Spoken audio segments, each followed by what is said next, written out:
Hello everybody, आपका मेरे channel DG वेदा में बहुत बहुत स्वागत है। आज हम आ गए हैं अपने नए अगले लेक्चर के साथ। आज हम लोग पढ़ने हैं न्यूटन सेकंड लॉ पढ़ने वाले हैं। उससे पहले मैं आपको बता दूं कि प्लीज़ मेरे चैनल डीजी वेदा को सब्सक्राइब कीजिए, वीडियो को लाइक कीजिए और जो भी आपके फ्रेंड्स वगैरह हैं फ्रेंड सर्किल में इस वीडियो को शेयर कीजिए ताकि वो भी इस वीडियो का फ़ायदा उठा सके। कोई भी अगर दिक्कत आता हो तो आप मेरे से कमेंट बॉक्स में पूछ सकते हैं, मैं उसका रिप्लाई ज़रूर दूंगा। कमेंट ज़्यादा होने पर मैं उस पर वीडियो भी बना दूंगा ताकि आपको कोई कन्फ्यूजन न रहे। तो चलिए, पिछले क्लास में हम लोगों ने पढ़ा था न्यूटन फर्स्ट लॉ और इनर्शिया के बारे में पढ़ा था। आज हम लोग पढ़ने हैं न्यूटन सेकंड लॉ। देखिए, न्यूटन सेकंड लॉ है, ये आपका बेसिक माना जाता है मैकेनिक्स का। जब आप 11th में जाइएगा तो मैकेनिक्स पढ़ना है, उसमें न्यूटन सेकंड लॉ है, वो बेसिक है। तो इसको अभी आपको अच्छे से समझना बहुत ज़रूरी है, अदरवाइज़ आने वाले क्लासेस में आपको दिक्कत होगा। तो चलिए, सबसे पहले न्यूटन सेकंड लॉ के बारे में डिस्कस करते हैं। होता क्या है, देखिए क्या होता है कि इसका जो स्टेटमेंट है वो मैं पहले बता देता हूँ। इसका स्टेटमेंट है कि rate of change of momentum in the direction of force is equal to applied force. मतलब कि अगर rate of change of momentum किसी भी बॉडी के मोमेंटम में जो चेंज होता है वो फोर्स के डायरेक्टली प्रोपोर्शनल होता है, जिस डायरेक्शन में फोर्स को हम अप्लाई कर रहे हैं। डिफिनेशन तो आपको एनसीईआरटी में बहुत अच्छे से दिया हुआ है। मैं इसका फिजिकल सिग्निफिकेंस और अच्छे से इसका आज मैथमेटिकल इंटरप्रिटेशन आपको बताऊंगा, मैथमेटिकली प्रूफ करके बताऊंगा कि इस फॉर्मूला डिराइव कैसे किया जाता है। तो सबसे पहले मोमेंटम के बारे में बता दें। मोमेंटम के बारे में मैंने पिछले क्लास में बताया था, फिर भी मैं थोड़ा सा ब्रीफ रिव्यू दे देता हूँ। मोमेंटम जो है, एक सबसे पहले बात, एक वेक्टर क्वांटिटी है। It is the product of mass and velocity. Velocity is also vector quantity. तो मोमेंटम, इसका जो यूनिट हो जाएगा केजी मीटर पर सेकेंड। तो this is the unit of momentum. Now देखिए, अब हम कह रहे हैं कि किसी वस्तु पे अगर फोर्स लगाते हैं तो उसमें क्या होता है, एक्सेलरेशन पैदा होता है। कोई वस्तु अगर रेस्ट से है तो मोशन में आ जाती है, मोशन में है तो रेस्ट में आ जाती है। और अगर मोशन में चल भी रही है तो अगर उस पर फोर्स लगाया जाए तो और वेलोसिटी, एक्सेलरेशन उसका बढ़ जाता है। इसको हम लोग प्रूफ कैसे करेंगे? देखिए, मान लिया कोई बॉडी है, उसका मास m है और वो u वेलोसिटी से चल रही है, ठीक। और फोर्स लगाने के बाद क्या होता है कि उसके वेलोसिटी v हो जाता है। तो ये है rate of change of momentum, इसको बोलेंगे rate of change of momentum. अब देखिए, इसको अलग तरीके से हम लोग कैसे लिख सकते हैं। m कॉमन लेने के बाद बच गया v माइनस यू, ये हो गया। और जब मैंने पढ़ाया था 3 बेसिक इक्वेशन, तो उसमें मैंने आपको एक पढ़ाया था, ये देखिए, v बराबर u प्लस AT। तो यहाँ से v minus u equals divided by t equal to a stand for acceleration. तो यहाँ पे हम इसका यूज करने वाले हैं। देखिए, होता क्या है कि जब फोर्स लगाते हैं तो उसके वेलोसिटी में चेंज हो जाता है। अभी इसको यहाँ पे फोर्स नहीं बोलेंगे, rate of change of momentum ही, इसको p से डिनोट करेंगे। लेकिन इसमें अभी ये rate of change of momentum है, इसको टाइम के रिस्पेक्ट में लिखते हैं। तो क्या हो जाएगा, m into v minus u divided by t. अब इसको फोर्स बोल सकते हैं। और ये क्या होता है, अभी इक्वल टू यहाँ पे नहीं लिखेंगे क्योंकि ये डायरेक्टली प्रोपोर्शनल होता है। ये मास पे भी डिपेंड करता है, वेलोसिटी पे भी डिपेंड करता है। तो अब जब प्रोपोर्शनलिटी कांस्टेंट हम लगा दिए तो इसको हटाने के लिए एक हम लोग के एज्यूम कर लेते हैं, प्रोपोर्शनलिटी कांस्टेंट के। तो इसको हम लोग ऐसे लिख सकते हैं, m into v minus u divided by t. और इसको थोड़ा सा हम लोग सिंप्लीफाई कर लेते हैं, f इक्वल टू के इंटू एम इंटू ए, ये हो गया। अब देखिए, यहाँ पे अब एक के आ गया, ये प्रोपोर्शनलिटी कांस्टेंट है तो इसका भी तो कुछ वैल्यू होगा। तो इसका वैल्यू क्या करते हैं कि इसका फिजिकल सिग्निफिकेंस बस इतना ही है कि कोई भी 1 kg मास पे अगर 1 मीटर पर सेकेंड स्क्वायर का 1 न्यूटन फोर्स लगाने से 1 kg मास पे 1 मीटर पर सेकेंड स्क्वायर का जो एक्सेलरेशन क्रिएट होगा वही के का वैल्यू होगा। तो F इक्वल टू 1 रखेंगे, के को के रहने देंगे, M इक्वल टू 1 रखेंगे, A इक्वल टू 1 रखेंगे। तो यहाँ से वी गेट के इक्वल टू 1 फ्रॉम हियर। यहाँ से के इक्वल टू 1 हम लोग को मिलेगा। यहाँ पुट करेंगे तो फाइनली हम लोग को F बराबर क्या मिल जाएगा, F वेक्टर क्वांटिटी है तो M इंटू ए। यही है आपका physical interpretation of Newton second law. बहुत इजी है, कोई बड़ा चीज़ नहीं है, लेकिन मैं इसको बता दिया कि कैसे कैसे स्टेप बाय इसको आप समझ सकते हैं। मोशन में मैंने ये वाला क्वेश्चन पढ़ाया था, अगर आपने उस वीडियो को नहीं देखा है तो प्लीज़ जाकर उस वीडियो को देखिए, तब आप ये समझ जाएंगे। हालांकि बहुत इजी चीज़ है, आप समझ गए होंगे।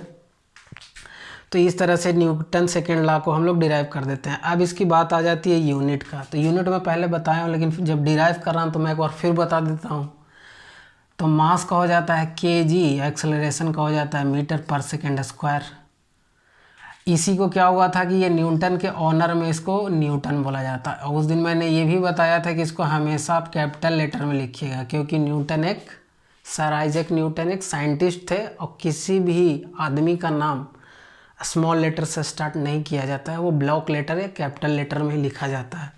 तो ये बहुत छोटी चीज़ है, लेकिन बहुत बेसिक चीज़ है कि हमेशा आप अगर फोर्स का मैग्नीट्यूड दिखाना हो तो 10 न्यूटन ऐसे लिखे, ना कि 10 न्यूटन ऐसे। दिस विल बी रॉन्ग, ये गलत होगा। This is the right way to notation of force. तो ये हो गया फोर्स का यूनिट। अब देखिए इसका हम लोग कुछ प्रैक्टिकल एग्जांपल आपको बताते हैं, जिससे सेकेंड लॉ को समझने में आसानी होगी।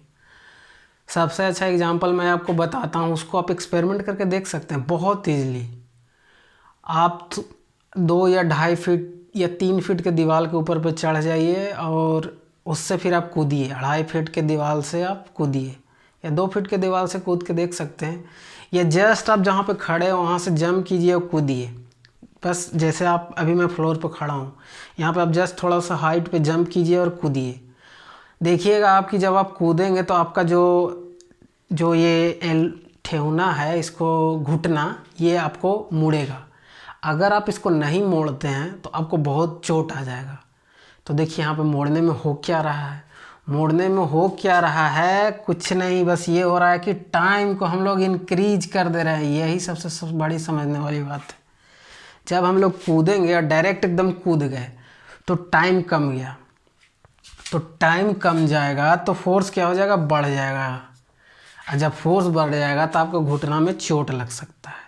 इसीलिए जब भी आप कहीं भी कूदते होंगे तो हमारा बॉडी जो है वो बहुत ही साइंटिफिक, बहुत ही अच्छे से भगवान ने डिज़ाइन किया है और बहुत अच्छे से काम करता है। तो जब भी कूदते होंगे तो कोई भी घुटना सीधा नहीं रखता है। जब भी जंप करते हैं तो थोड़ा सा हम लोग ऐसे इस तरह से झुक जाते हैं। एक्चुअली में क्या होता है कि जो फोर्स हमको ज़मीन से लगाया गया उसका हम लोगों ने टाइम इंटरवल बढ़ा दिया। ऐसे झुके तो थोड़ा सा ज़्यादा टाइम लगे ताकि हमको घुटना पे चोट ना लगे। तो ये बहुत अच्छा एग्जाम्पल है। इसको अगर आप समझ सकते हैं तो आप समझ सकते हैं कि कैसे। इसी से एक रिलेटेड और एग्जाम्पल है, जब आप लोग टेनिस बॉल से क्रिकेट खेलते होंगे तो जब आप लोग कैच पकड़ते हैं तो कैच पकड़ने के बाद, या प्लेयर भी कैच पकड़ने के बाद उसको ऐसे पीछे की ओर मूव करते हैं। उसका रीज़न यही होता है कि ये टी को बढ़ा देना है और एफ़ को घटा देना है।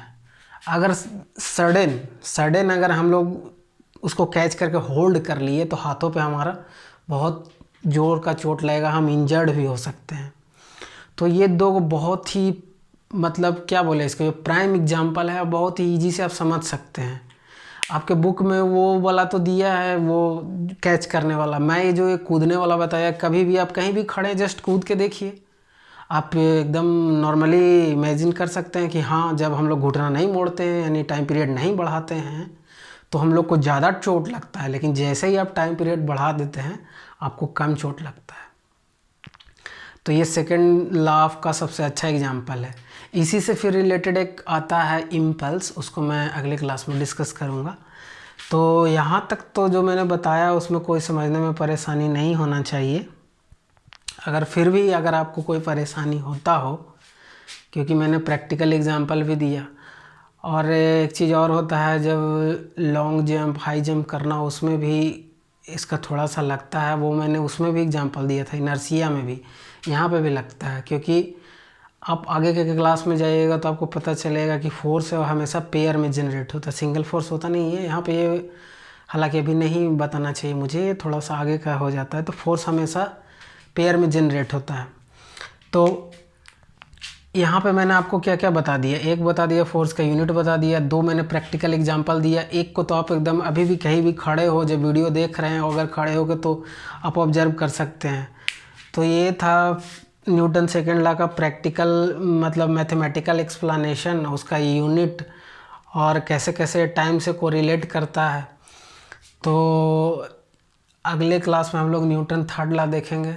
उससे पहले मैं आपसे कुछ कहना चाहूँगा कि मेरे चैनल को सब्सक्राइब कीजिए, वीडियो को लाइक कीजिए और जो भी आपके फ्रेंड सर्किल में उससे शेयर कीजिए ताकि उनका भी फ़ायदा हो सके।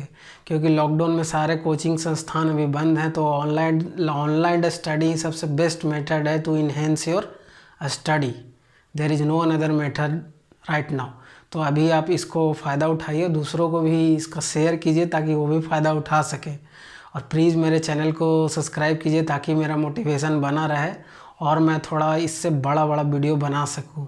आप लोग थोड़ा सा सपोर्ट कीजिए, मैं आप लोग के लिए इतना कर रहा हूं तो आप भी थोड़ा सा हमको सपोर्ट कीजिए। और मेरे वीडियो में भी ऐड भी नहीं आता है, तो आप without add without any disturbance पूरे वीडियो को अच्छे से देख सकते हैं। और एक बात और, हाँ, अगर आपको कोई भी दिक्कत होता है तो without agitation you can ask me in comment box. आप कमेंट बॉक्स में पूछ सकते हैं। मैं हर वीडियो में ये बात बोलता हूँ, लेकिन ये ज़रूरी है बोलना। अगर आपको कोई कमेंट, अगर आपको डाउट होगा, वो डाउट अगर सॉल्व नहीं हुआ तो फिर दिक्कत वाली बात है, फिर आगे आप चीज़ों को नहीं समझ पाएंगे। तो ये मेरा बोलने का मेन मोटिव यही है कि आप ज़रूर कमेंट में बोलिए, अगर आपको कोई दिक्कत होता है तो मैं उसको रिजॉल्व करूँगा। तो ठीक है, आज हम लोग यहीं तक रखते हैं। फिर हम अगले वीडियो में न्यूटन्स थर्ड लॉ देखेंगे, उसका प्रैक्टिकल एग्जांपल देखेंगे और उसको डिटेल में समझेंगे। तो तब तक के लिए अपना बहुत अच्छे से ख्याल रखिए और मेरे चैनल को सब्सक्राइब कीजिए, वीडियो को लाइक कीजिए, दूसरे को भी शेयर कीजिए। वीडियो देखने के लिए आपको बहुत बहुत धन्यवाद। आपका दिन शुभ हो।